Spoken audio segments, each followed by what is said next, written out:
العالمین والصلاة والسلام علی سید الانبیاء والمرسلین اما بعد فاعوذ باللہ من الشیطان الرجیم بسم اللہ الرحمن الرحیم۔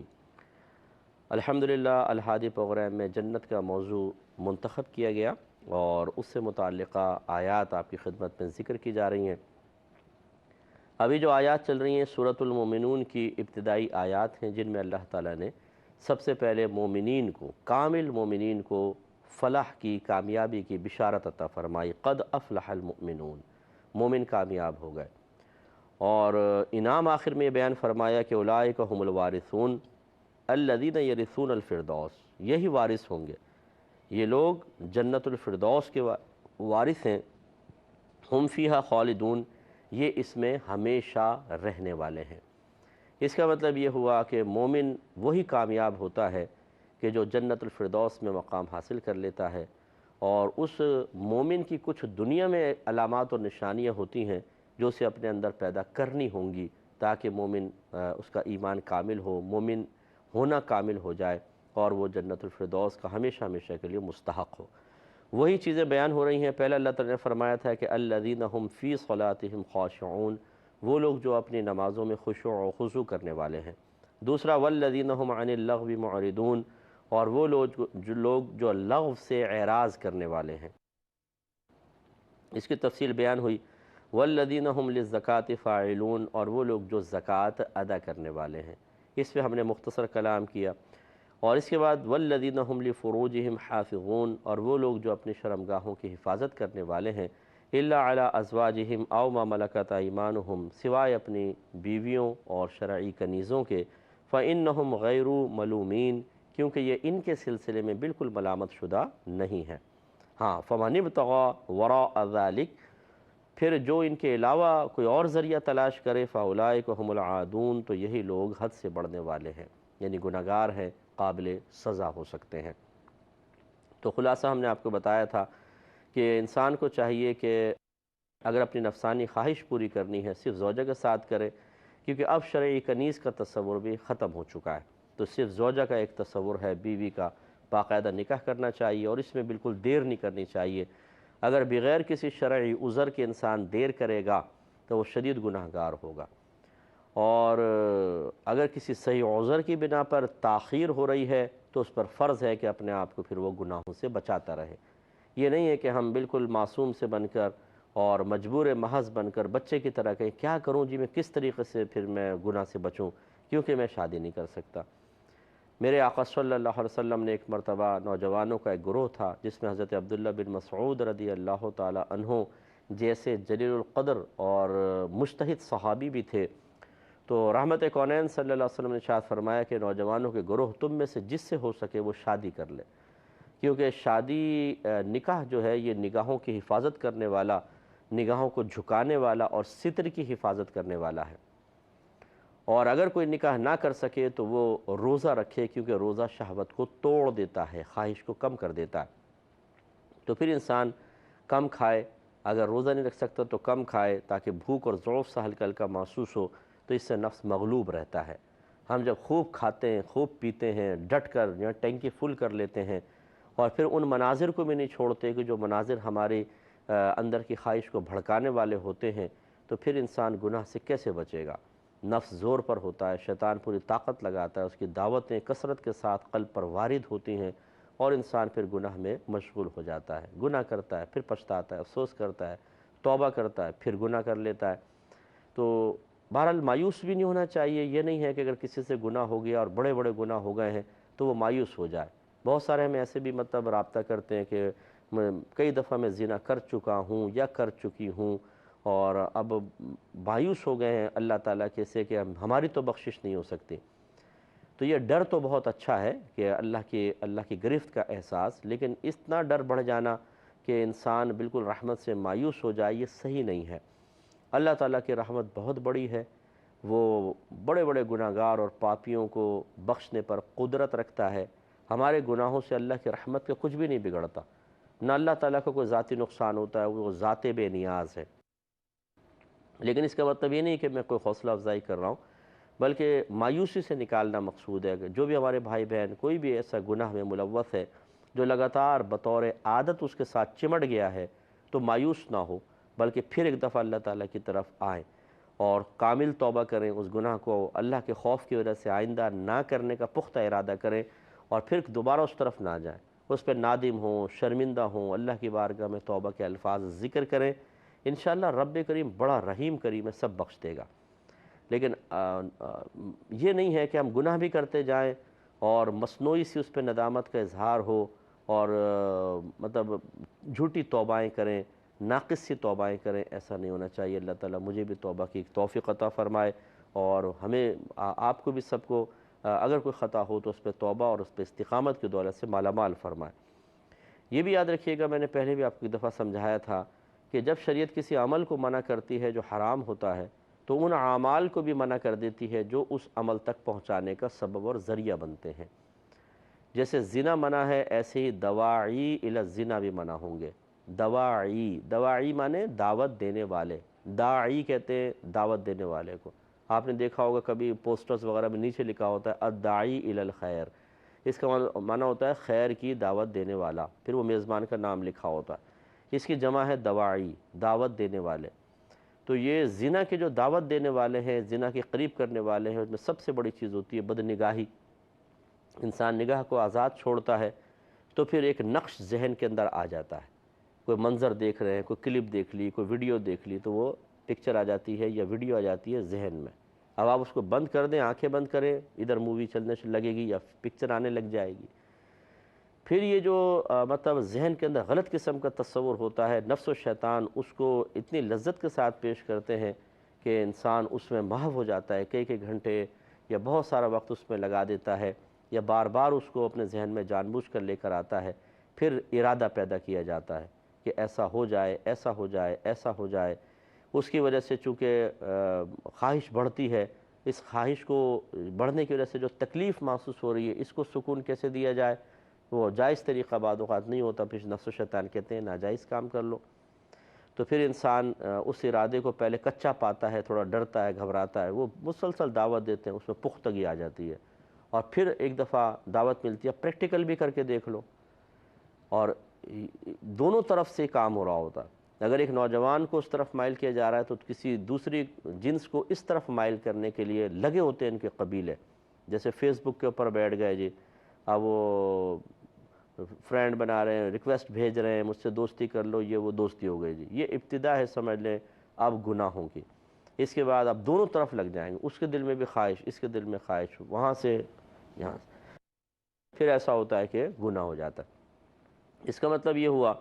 کہ جب مزاج شرع یہ ہے کہ اصل جب گناہ کو ہم حرام رکھا گیا اور اس کے دواعی کو بھی منع کر دیا گیا، تو پھر ہمیں اس سے بھی بچنا ہوگا۔ اب دیکھیں نبی کریم صلی اللہ علیہ وسلم نے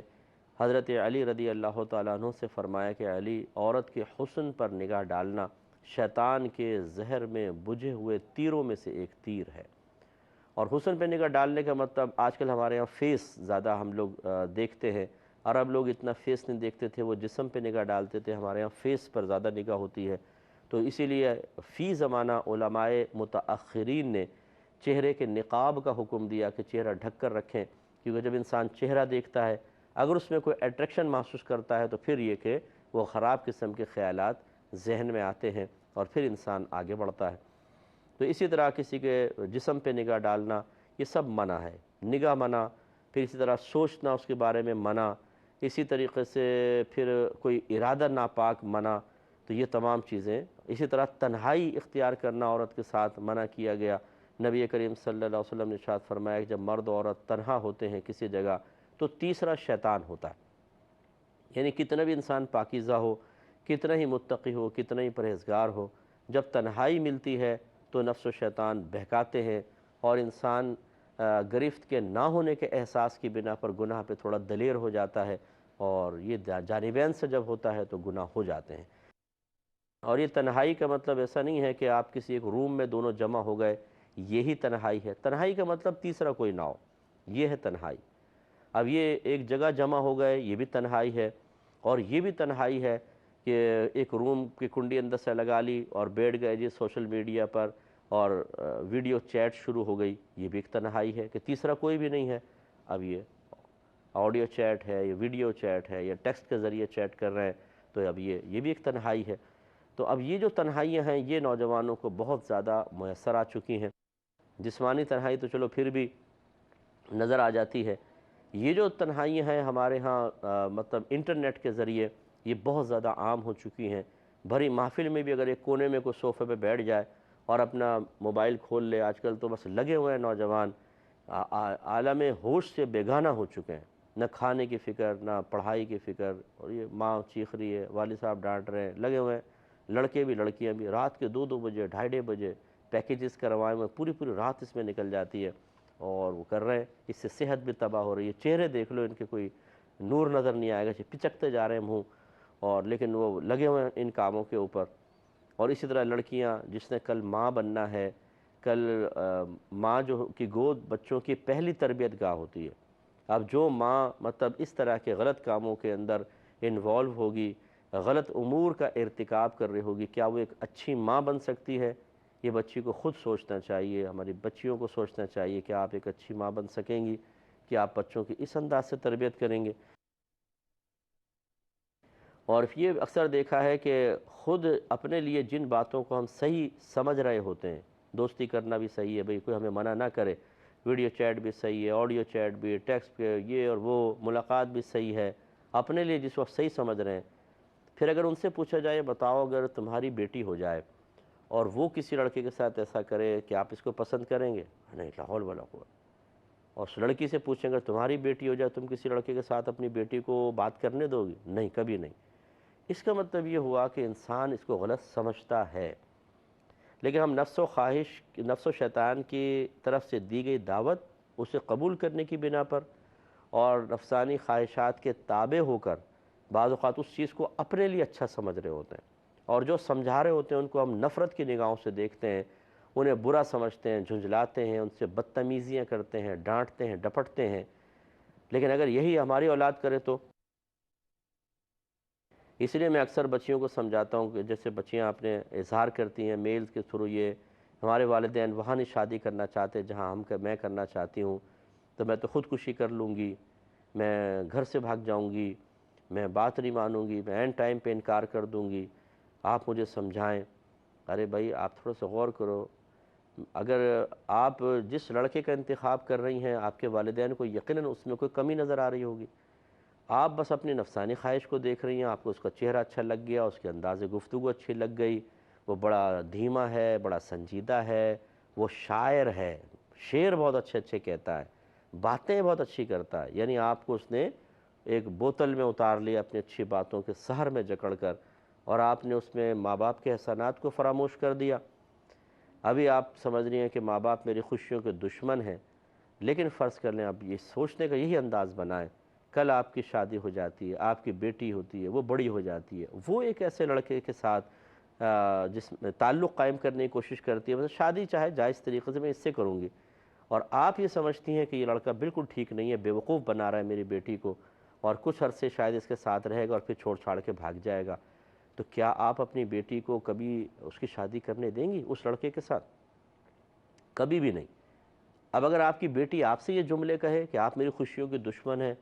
آپ میرا بھلا نہیں چاہتی، تو آپ کی دل آزاری ہوگی کہ نہیں ہوگی؟ تو ہم بعض اوقات اپنے ماں باپ کو بہت اپنی خواہشوں کا، اپنی خوشیوں کا دشمن سمجھ رہے ہوتے ہیں، اور خصوصاً یہ لڑکیاں جو ہوتی ہیں، میں بڑا مطلب کیا میں ان کو بولوں کہ یہ اپنے آپ کو بہت سمجھدار سمجھتی ہیں، بہت سمجھدار، لیکن بیچاری اسی میں ٹھوکریں کھاتی ہیں، ان کو زیادہ تجربہ نہیں ہوتا، انہیں سامنے والے کے اچھا اگر چور ہو آپ اس سے کہیں یار دیکھ سچ سچ بتا تو چور ہے کہ نہیں، وہ کہے گا میں چور ہوں۔ رشوت خور کو آپ پوچھیں سچ بتا تو رشوت خور ہے، کوئی بھی نہیں کہے گا میں رشوت خور ہوں۔ تو اب کسی کی وفاداری کو جانچنے کے لیے اسی سے پوچھنا، دیکھو تم وفا کرو گے نا، دھوکہ تو نہیں دو گے؟ وہ کیا بولے گا دھوکہ دوں گا، ہاں میں بے وفائی کروں گا، وہ کیوں بولے گا؟ بولتا ہے نہیں بالکل نہیں۔ بھائی اس سے پوچھنے کے بجائے اور اسباب اور ذرائع دیکھیں، دنیا میں دیکھیں کیا کیا ہو رہا ہے، کتنی لو میرجز کامیاب ہو رہی ہیں، کتنی لڑکیاں بیچاری تباہ ہو گئی، ان کی دنیا بھی تباہ اور آخرت بھی تباہ ہو گئی۔ ابھی میں مطلب یہ کہ ہمارا اسٹیج ایسا ہے کہ ہم ان چیزوں پہ مکمل کلام نہیں کر سکتے ہیں، لیکن بہرحال یہ چیزیں کسی پر مخفی نہیں ہیں، اور اگر ہیں تو ہماری بچیوں کو چاہیے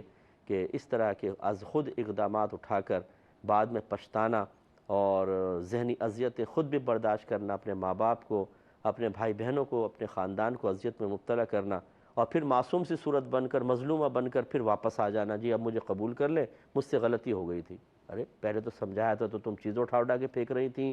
بدتمیزیاں کر رہی تھیں، بال نوچ رہی تھیں، اپنے خودکشی کے لیے تیار تھیں، اب آ کے مظلومہ کھڑی ہو گئی، جی مجھے دوبارہ قبول کر لو کیونکہ میں وہاں پر دھوکہ ہو گیا میرے ساتھ، اور اچھی طریقے سے میری خاطر تواضع ہو گئی ہے، اور وہاں پہ جو میرے سارے ارمان تھے وہ ختم ہو گئے، مجھے تو دھوکہ ہو گیا، پتہ ہی نہیں چلا کہ ایسا ہوگا۔ تو پہلے سارے بے وقوف لگ رہے تھے، اب تو اس لیے مطلب یہ ہمارے بعض اوقات بچیاں بہت غلط قدم اٹھاتی ہیں۔ میں بچیوں کو خاص طور پہ اس لیے کہہ رہا ہوں کہ لڑکے بھی اس طرح کرتے ہیں، وہ بھی پچھتاتے ہیں، لیکن مرد کو اتنا شاید نقصان نہیں ہوتا ہمارے اس معاشرے کی بنا پر، لیکن عورت کے لیے بہت زیادہ برا ہو جاتا ہے۔ اس کے بعد وہ آئندہ پوری زندگی کبھی عزت کے ساتھ نہیں جی پاتی ہے۔ ایسے سے میں نے مناظر دیکھے ہیں کہ از خود قدم اٹھایا، شادی کی، ناکام ہو گئی، ایک آدھ بچہ ہو گیا، اب اس کے بعد واپسی، پھر گھر والے اس کی شادی کر دیتے ہیں کسی ایسے شخص کے ساتھ، خود 4 بچوں کا وہ باپ ہوتا ہے کہ بھئی تم اپنے بچے کو بھی سنبھالو، اسے بھی سنبھالو، اب تمہاری شادی کوئی ینگ لڑکے سے تو ہو نہیں سکتی، لوگ تمہارے پورے خاندان جانتے ہو تم نے کیا کیا قدم اٹھائے تھے، لہٰذا اب تمہیں وہ عزت کے ساتھ تم رخصت نہیں کر سکتے، لہٰذا بیٹا تم اب اس کو قبول کرو اپنے قسمت کا فیصلہ سمجھ کر۔ پھر وہ وہاں پہنچ جاتی ہیں، اب ان کی بچوں کی بھی خدمت کرو، شوہر کی خدمت کرو، ساس کی گالیاں، تانے سنتے رہو ساری زندگی۔ اور اگر خدا نخواستہ کوئی اس میں یوں ذہن بنائے کہ چلو خودکشی کر کے ہم مصیبتوں سے چھٹکارا حاصل کر لیں، یہ ایک اور بہت بڑی بے وقوفی ہے، کیونکہ جب یہ دنیا کے تانے اور یہ مشقتیں اور تکلیفیں ان پہ صبر نہیں ہو پا رہا، یہ ناقابل برداشت محسوس ہو رہی ہیں، تو آخرت کا عذاب کیسے برداشت کر لیں گے بھائی؟ نبی کریم صلی اللہ علیہ وسلم کا فرمان ذیشان ہے، جو جس طریقے سے خودکشی کرے گا اسے اسی طرح عذاب قبر ہوتا رہے گا، اور اسی طرح ایک روایت میں کہ جہنم میں اس کے ساتھ ایسا ہوگا۔ اس کا مطلب یہ ہے کہ قبر میں سلسلہ شروع ہوگا اور پھر جہنم میں بھی ایسے رہے گا، اس لیے یہ بھی حل نہیں ہے۔ حل ہے نیکی کا راستہ، حل ہے ناجائز خواہشات کا ترک، اپنے ماں باپ کی اطاعت۔ اللہ تعالیٰ عمل کی توفیق عطا فرمائے۔ اس پہ مزید کلام کریں گے نیکسٹ پروگرام میں۔ وآخر دعوانا ان الحمد للہ رب العالمین۔